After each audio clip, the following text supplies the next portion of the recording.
నాకు ఒక అభిప్రాయం ఉంది sir, correct me if I'm wrong. ఇప్పుడు మీరు లతా మంగేష్కర్, జానకమ్మ, మీరు ఇంత గొప్ప కళాకారులు నా అభిప్రాయమే సార్ ఇది. మీ వ్యక్తిత్వమే కళ రూపంలో రిఫ్లెక్ట్ అవుతుంది కదా. అవునండి. మీ తాలూకు జీవితం తాలూకు గాఢతే మిమ్మల్ని కళాకారులుగా ఈ స్థాయికి తీసుకెళ్ళింది కదా.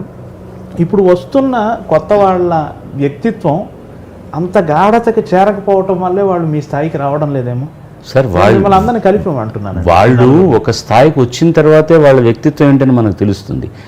ఆ స్థాయికి రావడానికి ముందరే వాళ్ళని పిందెలోనే తింపేసి అవతల పడేస్తే వాళ్ళ వ్యక్తిత్వం ఏంటని మనకు తెలుస్తుంది. వాళ్ళ వ్యక్తిత్వం ప్రతిఫలింప చేయడానికి అవకాశం ఎక్కువ రావాలి కదా. అలా అతను మంచి మంచి పాటలు పాడినప్పుడే ఓహో ఇతని వ్యక్తిత్వం ఇలా ఉంది కాబట్టి ఇంత మంచి పాట పాడాడు అనుకోవడానికి అతనికి ఆవిడకు మనం అవకాశం ఎక్కడ ఇస్తున్నాం. మీరే ఓ సందర్భంలో అన్నారు ఇక్కడేమీ లేదు ఇక్కడ ఉంది అని. డెఫినెట్గానండి, వ్యక్తిత్వం ప్రతిఫలించి తీరుతుంది. నీ గుండె ఎలా ఉందో, నీ మనసు ఎలా ఉందో, నీ బుద్ధి ఎలా ఉందో అది పాటలో కనపడుతుంది. ఆ చిన్న ఈర్ష్యాద్వేషాలు ఉంటే బాగోదండి.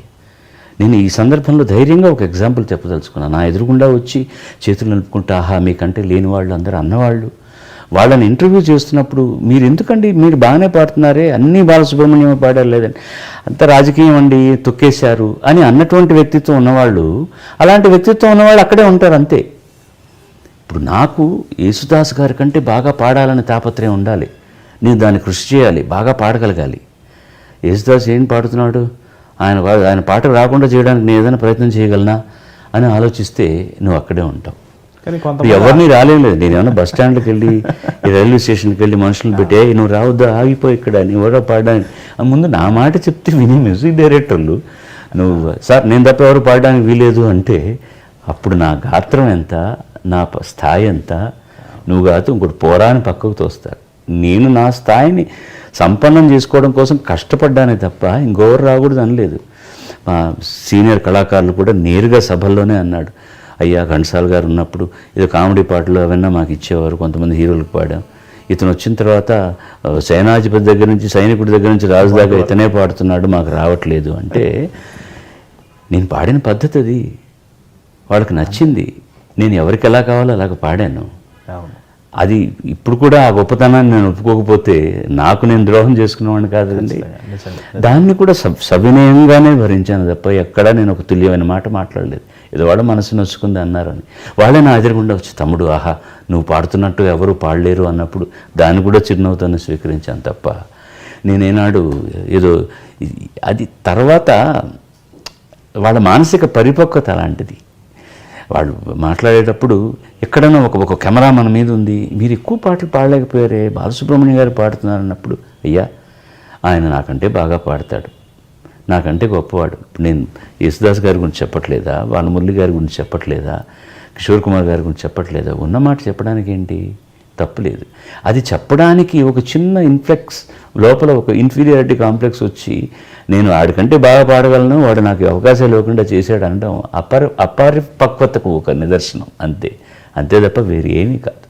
డెఫినెట్లీ ఇప్పుడు మన ఎవరో విమర్శ చేస్తూ నాలాంటి గాయకుడు ఇక పుట్టడం కష్టం అవుతుంది అని నేను ఒక స్టేట్మెంట్ ఇచ్చి ముగించాను. బాలసుబ్రహ్మణ్యం గారు మీరంటే మాకు చాలా గౌరవం, మీరు చాలా జాగ్రత్తగా మాట్లాడతారు, అంత మాట ఎలా అనేశారు మీరు అని. దాని వెనకాల నా హృదయం అర్థం చేసుకునేవాడికి తెలుస్తుంది. ఇప్పుడు అలాంటి గాయకుడు పుట్టడానికి అవకాశాలు లేవు. ఫస్ట్ ఆఫ్ ఆల్ వాడు ఉన్నాడో లేదో తెలియాలంటే వాడికి ఎక్కువ అవకాశాలు ఇవ్వాలి. అలాంటి అవకాశాలు రావట్లేదు ఎవరికి. నాకంటే గొప్పగా పాడే చాలామంది గాయనిమణులు గాయకులు నేను సూత్రధారిగా పనిచేస్తున్న ప్లాట్ఫామ్ నుంచి వచ్చారు. చాలా చక్కగా పాడగలిగిన వాళ్ళు, విద్వత్తు ఉన్నవాళ్ళు, అవకాశాలు లేవు వాళ్ళకి. నేను భాషని, భావాన్ని, సంగీతాన్ని నాకున్నంత పరిధిలో నేను దాన్ని బాగా ఆకలింపు చేసుకొని కష్టపడి ఆ భావాన్ని అవి చక్కగా నేను ప్రతిఫలింప చేయడానికి నా గానం మూలకంగా నాకు అవకాశాలు వచ్చాయి. ఇక అలాంటి అవకాశాలు నేను ఒక కవి పనిని చాలా సులభం చేశానండి. అంత మునుపు ఆలోచించేవాడు అనమాట. ఒక పెద్ద సమాసం ఇస్తే ఒక ఆర్టిస్ట్ ఎవరైనా గాయకుడు పాడడానికి ఇబ్బంది అవుతుందేమోనని. నేను పెద్దవాళ్ళని ఎవరిని కించపరుస్తూ కాదు, వీళ్ళు ఆలోచించేవాళ్ళు, వాళ్ళు పాడలేరని కాదు. అందుకని సరళతరంగా రాయించుకోవడం, ఏదైనా ఒక కాంప్లికేటెడ్ ట్యూన్ చేస్తే ఎందుకండి ఇది పాడడం ఇబ్బంది అవుతుంది అని ఆలోచించి దాన్ని సరళతరం చేయడం చేసేవాళ్ళు. నేను వచ్చాక జరిగింది ఏంటంటే ఎంత కాంప్లెక్స్డ్గా ఉన్నా కూడా ఇది డైరెక్టర్ ఏమయ్యా ఇది పాడడం కష్టం, బాలు పాడతాడండి, ఏమైనా ఇది ఉచ్చరించడం కష్టం, బాలు ఉచ్చరిస్తాడండి అనే ఒక నమ్మకాన్ని, నేను ఇది చేశానో లేదో తర్వాత సంగతి, ఒక నమ్మకాన్ని ఒక కవికి ఒక సంగీత దర్శకుడికి కలిగించానంటే నేను ఎందుకు గర్వపడకూడదండి? మిగతా వాళ్ళు ఆ నమ్మకాన్ని కలిగించలేకపోయారు కాబట్టి వాళ్ళకి అవకాశాలు రాలేదు. That's it. ఇందులో రాజకీయమో మరొకటో ఏమీ లేదు. యేసుదాస్ గారు తమిళంలో పాడడం ఉధృతంగా చేస్తున్న రోజుల్లో 2 సంవత్సరాలు నాకు ఒక్క 10 పాటలే దొరికాయి. నేను ఏనాడు డీలా పడిపోలేదు, మిగతా భాషల్లో పాడుతూనే ఉన్నాను. నేను సడన్గా ఎందుకు నాకు పాటలు రాలేదు అని విశ్వనాథన్ గారు ఒక 2 ఏళ్ల తర్వాత రికార్డింగ్ నన్ను పిలిచి ఏమైపోయానో కనపడలేదే అన్నారు. నేను ఎక్కడికి పోలేదండి, మీరు నన్ను 2 ఏళ్ల తర్వాత పిలిచారు అని. ఏమిటి అలా అంటున్నావు అన్నాడు. నిజం అన్నగారు, ఈ 2 ఏళ్ళు నన్ను పిలిచి మీరు కంప్లైంట్ చేయట్లేదు, మీ మరొక సోదరుడు అద్భుతంగా పాడుతున్నారు కాబట్టి ఎక్కువ పాటలు ఆయన చేత పాడించారు. నన్ను 2 ఏళ్ల తర్వాత మీరు పిలిచారు, ఇప్పుడు నాకు సంతోషంగా ఉంది అంతే తప్ప. ఆయన అసిస్టెంట్ని పిలిచి ఏం నారాయణ నాయర్ బాగా మనం 2 ఏళ్ళు పిలవలేదండి. అవునండి అన్నారు. ఇది ఎలా జరిగింది అబ్బాయి అన్నాడు ఆయన. ఎలా జరగాలో అలా జరుగుతుందండి, ఇది న్యాయంగా జరగాల్సిన పద్ధతి. నాకు మీరు ఇప్పుడు పాట ఇచ్చారు, నేను ఈ పాట మీద కాన్సన్ట్రేట్ చేసి నేను బాగా పాడాలి అంతే. మిగతా ఎవరెవరో పాడేస్తున్నారు అనుకుంటే ఆ సందర్భంలో వాళ్ళకు ఉన్నటువంటి విద్వత్తు దాన్ని కారణం పెట్టుకుని ఓ 2 పాటలు అత్యద్భుతంగా హిట్ అయిపోయాయి కాబట్టి అదే ఎంజీఆర్ గారు, అదే శివాజీ గారు అందరూ ఆయన చేత పాడించారు. సో ఈ సందర్భం జరిగిన తర్వాత మళ్ళీ అదే ఎంజీఆర్, అదే శివాజీ గారు నా చేతనే పాడించుకోవాలని అనుకున్నారు. ఇందులో పోటీ కాదు ముఖ్యం, ఒక కాల పరిణామంలో జరిగేటటువంటి ఇవన్నీ మామూలుగా జరుగుతాయి అంతే. కానీ దీన్ని అవతల వాడి మీద నేను అప్పుడు యేసుదాస్ గారు వచ్చేసారు, ఆయన మలయాళీ, ఎంఎస్ విశ్వనాథన్ గారు అప్పుడు చాలా స్థానికంగా అద్భుతంగా చేస్తున్నాడు, ఆయన మలయాళీ, అందుకు నేను ఎక్కడో తెలుగు వాడిని, నాకు ఇవ్వలేదు ఈ మలయాళీ